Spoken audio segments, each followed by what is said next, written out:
శ్రీమాత్రే నమ. ఈ వీడియోలో మనం మే 18వ తారీఖున కన్యా రాశిలో 18 నెలలుగా సంచరిస్తున్నటువంటి కేతుగ్రహం మరి ద్వాదశ స్థానంలోకి మారడం జరుగుతుంది.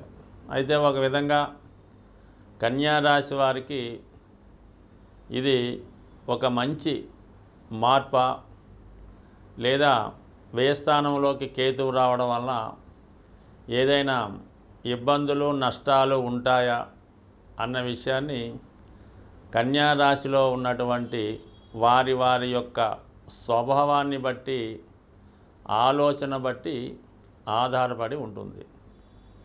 ఏదైనా ప్రతి గ్రహము కూడా జాతకుడికి తను చేసుకున్నటువంటి కర్మలని అనుభవించే విధంగా తన పాప కర్మాల నుంచి బయటపడవేసి జాతకుడిని మంచి మహాత్ముడిగా మార్చాలనే ప్రయత్నంలో ముందుగా కష్టాలు కలిగించినప్పటికీ కూడా దాని తర్వాత జాతకుడిని మంచి మార్గంలో నడిపించి మోక్షం వైపు వెళ్ళే విధంగా ఈ గ్రహాలు సహకరిస్తూ ఉంటాయి.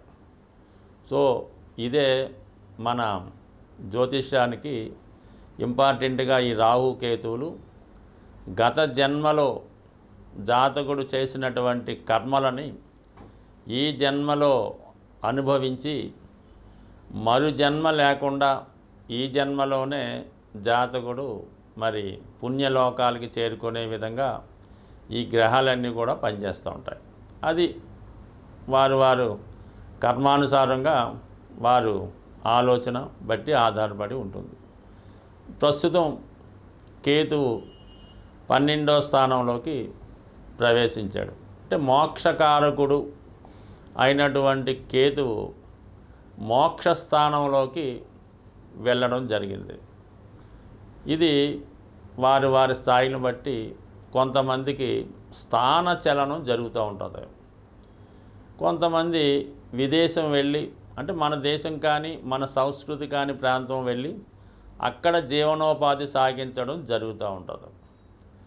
మరి కొంతమంది పూర్తిగా ఈ సంసార జీవితం మీద విరక్తి కలిగి సన్యాస జీవితాన్ని స్వీకరించి ఏదైనా ఆశ్రమంలో శేష జీవితం గడపడం కానీ 10 మందికి తను నమ్మినటువంటి ధర్మ సిద్ధాంతాన్ని మతాన్ని శాస్త్రాలని బోధిస్తూ దేశ సంచారం చేయడం కూడా జరుగుతూ ఉంటుంది. అలాగే మరి కొంతమంది వారి దగ్గర ఉన్నటువంటి వారు సంపాదించినటువంటి ఆస్తి 10 మందికి ఉపయోగపడాలనే ఆలోచనతో ఏదైనా ఒక అనాథ శరణాలయము, ఒక విద్యా సంస్థ లాంటిదో, లేదంటే ఒక ఆశ్రమమో, లేదంటే ఏదైనా ఒక దేవాలయం లాంటిది నిర్మించి దానికి సంబంధించినటువంటి ఖర్చులకి కూడా తన యొక్క సంపదని వెచ్చించి పుణ్య కార్యక్రమాలు చేయడం జరుగుతూ ఉంటుంది. మరి కొంతమంది ఏం చేస్తారు, మరి ప్రస్తుతం ఉన్నటువంటి బాధ్యతల్ని విడిచిపెట్టి వేరే ఏదో ఒక బలహీనతకు లోని ఏదో విధంగా ఎవరినో ఒక తోడు వెతుక్కొని వాళ్ళని తీసుకొని ఏదో కొంత రిమోట్ ప్రాంతానికి, ఎవరికి తెలియని ప్రాంతానికి వెళ్ళి అక్కడ కొత్త జీవితాన్ని ప్రారంభించడం జరుగుతూ ఉంటుంది. మరి కొంతమంది ఏం చేస్తూ ఉంటారంటే ఇక్కడ ఏదో ఒక ఉద్యోగమో, వ్యాపారమో, ఓ చిట్ ఫండో, లేదంటే ఒక మనీ స్కీమో, ఒక రియల్ ఎస్టేట్ లాంటిది ఏదన్నా స్కీముల ద్వారా స్టార్ట్ చేసి అనేక లక్షల కోట్ల రూపాయలు ప్రజల దగ్గర సేకరించి ఒక ఫైన్ మార్నింగ్ జెండా ఎత్తి ఎక్కడికో వెళ్ళిపోవడం జరుగుతూ ఉంటుంది. మరి కొంతమంది ఏం చేస్తుంటారు, వాళ్ళకు ఉన్నటువంటి ఆస్తి పిల్లలకో భార్యకో వాళ్ళకో రాసి వేరే ఇల్లు విడిచి వెళ్ళిపోవడం కూడా జరుగుతూ ఉంటుంది. ఇంకా కొంతమంది మరి జాతకం వాళ్ళకి బాగోలేకపోతే మరి పిల్లలు సరిగ్గా చూడటం లేదనో, ఇంట్లో సరైనటువంటి ఆదరణ గౌరవం పొందలేమనో ఇల్లు విడిచి కనబడకుండా పోతారు. వాళ్ళు బతికున్నారో తెలీదు, చచ్చిపోయారో తెలీదు. ఆ విధంగా కుటుంబ సభ్యులు వారి కార్యక్రమాలు చేయాలో తెలీదు, చేయకూడదో తెలీదు. ఈ విధంగా వారి కోసం వెతుకుతూ ఎక్కడో ఉన్నారని భ్రమతో ఆ కుటుంబ సభ్యులు బతుకుతూ ఉంటారు. ఈ విధంగా కేతువు ద్వాదశ స్థానంలో రావడం వల్ల జరిగే అవకాశం ఉంది. అయితే మరి కన్యారాశి వారికి తృతీయాధిపతిగా ఉన్నటువంటి కేతువు 12వ స్థానంలో ఉండడం వల్ల అయిన వారి వల్ల, అన్నదమ్ముల వల్ల, స్నేహితుల వల్ల నష్టపోయి ఎవరికి ముఖం చూపించకుండా దూరంగా వెళ్ళిపోవడం కానీ, సెల్ఫ్ మిస్టేక్స్ వల్ల, తను చేసిన పొరపాట్ల వల్ల తన యొక్క ఆస్తితో పాటు కుటుంబ ఆస్తి, స్నేహితుల ఆస్తి కూడా పోగొట్టడం వల్ల ఈ విధంగా కూడా ఎవరికి తన యొక్క ముఖం చూపించడం ఇష్టం లేక అజ్ఞాతంలోకి వెళ్ళడానికి కూడా అవకాశం ఉంటుంది. అయితే ఏదైనా కేతువు 12లో ఉన్నప్పుడు ప్రజా జీవితానికి, జనజీవనానికి దూరంగా ఉండడం జరుగుతూ ఉంటుంది. చాలా వరకు సుఖాల్ని, భోగాల్ని విడిచిపెట్టడం జరుగుతూ ఉంటుంది. అలాగే ఈ సమయంలో కొంతమంది ఫిజికల్గా మరి రిలేషన్స్ అంటే వేరే వాళ్ళతో రిలేషన్స్ పెట్టుకొని వాళ్ళు కూడా పోవడం జరుగుతుంటుంది. ఈ రిలేషన్ కూడా ఎలా ఉంటుందంటే ఏజ్తోనూ, మతంతోనూ, అలాగే వారి యొక్క వయసుతోనూ వావి వరుసలు లేకుండా, ఏజ్తో సంబంధం లేకుండా ఈ విధంగా వాళ్ళు ఈ అనైతిక శృంగార జీవితం గడిపి దానివల్ల కూడా కొంత ఊళ్ళో ఉంటే ఇబ్బంది అని ఎక్కడికో వెళ్ళి రహస్యంగా జీవనం గడుపుతూ ఉంటారు.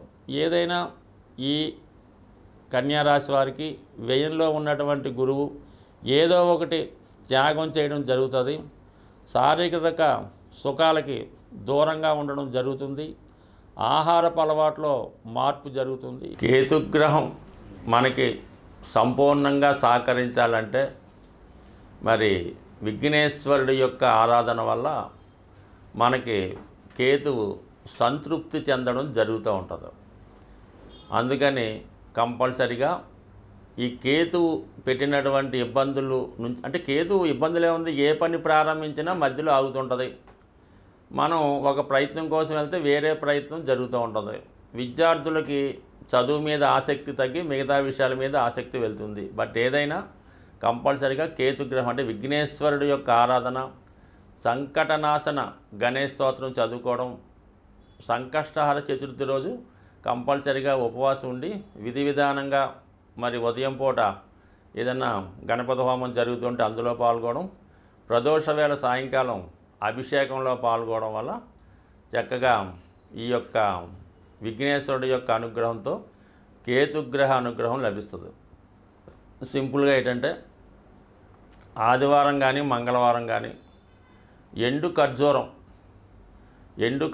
అన్నది ఒక 7 ఎండు ఖర్జూరాలు, అలాగే ఒక చిల్లర నాణం 10 రూపాయలదో 20 రూపాయల నాణ్యం తీసుకొని మరి అలాగే ఒక 7 మంది సాధువులకి, అక్కడ అంటే సాధువులు అంటే మామూలుగా అక్కడ టెంపుల్ దగ్గర ఉన్నటువంటి ఈ కాషాయ రంగు ధరించిన వాళ్ళకి ఒక 7గురికి డొనేట్ చేయడం వల్ల మనకి కేతుగ్రహ అనుగ్రహం లభిస్తుంది. ఎక్కువగా డ్రై ఫ్రూట్స్ మరి మీరు ఆహారంగా తీసుకున్నా, అదే దేవాలయంలో స్వామికి ప్రసాదంగా నైవేద్యంగా సమర్పించిన కేతుగ్రహ అనుగ్రహం లభించే అవకాశం ఉంది. అంటే పిల్లల యొక్క చదువు తరచూ ఇబ్బంది పడుతుంది. కళలో మనకి పెద్దవాళ్ళు, మరణించిన వారు కళలో కనబడుతున్నారు అనుకున్నప్పుడు ఈ పిల్లులు ఉంటాయి కదా, దానికి చక్కగా పాలు అంటే నైవేద్యం అని కాదు, పిల్లులకి పాలు పెట్టడం వల్ల ఈ కేతుగ్రహ దోషం పరిహారం అవుతుంటుంది. అంటే సాధారణంగా పిల్లులకి మరి ఈ ఆత్మలు అవి కనబడుతుంటాయని చెప్తూ ఉంటారు. అది శాస్త్రాల్లో చదవడం తప్ప మనకైతే తెలియదు. కానీ సో ఏదైనా మనం గమనించినప్పుడు అర్థమవుతుంటుంది. ఇంట్లో మన పెంపుడు కుక్కకి, ఈ పిల్లులకి కంపల్సరిగా చనిపోయిన వారి యొక్క ఆత్మలు కనబడుతూ ఉంటాయి. ఒక విధంగా కేతువు కూడా ఆత్మ లాంటిదే కాబట్టి ఈ పిల్లులకి పాలు పోయడం వల్ల కూడా కేతుగ్రహ సంపూర్ణ అనుగ్రహం లభిస్తుంది. ఇంకా మీకు మరీ ఇబ్బందులుగా ఉంది, అసలు పిల్లవాడు ఏం మాట పట్టించుకోవట్లేదు, ఏమీ కుటుంబ విషయాలు ఏమీ పట్టించుకోవడం లేదు, చాలా వైరాగ్యంగా ఉన్నాడో, ఏదో పిచ్చి పట్టినట్టు దెయ్యం పట్టినట్టు తిరుగుతున్నాడో, జుత్తు అంతా పెంచుకున్నాడో, బట్టలు మార్చుకోవటం లేదు, స్నానం చేయడం లేదు అనుకున్న వాడిని ఏదైనా ఒక అంటే ఈ శ్రీశైలం తిరుపతి లాంటిలో కొన్ని ఆశ్రమాలు ఉంటాయి, ఋషుల యొక్క ఆశ్రమాలు అవి ఉంటుంటాయి. అందులో చేర్పించి కొన్నాళ్ళ పాటు అక్కడ సేవ చేసుకునే విధంగా పెట్టడం కానీ, లేదనుకుంటే కొంతగా బాగుంటే మీ దగ్గరలో ఉన్నటువంటి దేవాలయం పొద్దున్నే ఎర్లీ మార్నింగ్ 4 గంటలు లేచి పరిశుభ్రంగా దాన్ని శుభ్రం చేసి వచ్చిన భక్తులకు సేవ చేయడం ద్వారా కూడా కేతుగ్రహ అనుగ్రహం సంపూర్ణంగా లభిస్తుంది. అలాగే మరి ది బెస్ట్ రెమెడీ అంటే బ్రహ్మముహూర్తంలో లేచి విష్ణు సహస్రం అంటే బ్రహ్మముహూర్తంలో లేచి శుభ్రంగా కాలకృత్యాలు తీర్చుకున్న తర్వాత విష్ణు సహస్రనామాన్ని పారాయణ చేయడం వల్ల సమస్త దోషాలు తొలగే అవకాశం ఉంటుంది.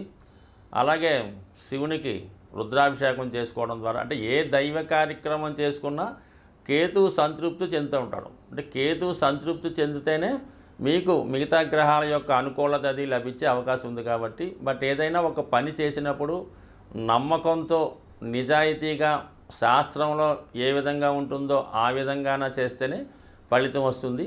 దాని తర్వాత ఏంటంటే శాస్త్రాల్లో కూడా శక్తి కొలది అన్నారు. అంటే డబ్బులు లేనివాడు ఏదో ఒక 1/2 లీటర్ ఆవు పాలతో శివుడికి అభిషేకం చేయొచ్చు, కానీ బాగా కోటీశ్వరుడు కూడా అది వర్తించదు. అతని స్థాయికి తగ్గట్టుగా అతను అభిషేకం చేయించుకుంటేనే అతనికి ఆ ఫలితం వస్తుంది తప్ప అందరికీ ఒకే నియమైతే ఉండదు. బట్ కానీ పెద్దలు ఎన్ని చెప్పినా మన శక్తి కొలది ఆ పరిహారం చేసినప్పుడు, దేవుని పూజ చేసినప్పుడు ఆ ఫలితం మనకు దక్కుతుంది. కాబట్టి మరి సాధ్యమైనంత వరకు మీకు ఎంతవరకు సాధ్యం అవుతుందో అంతవరకు చేయడం వల్ల మనకి ఈ గ్రహశాంతి జరిగి అనుకున్న ఫలితం రావడం జరుగుతూ ఉంటుంది. స్వస్తి.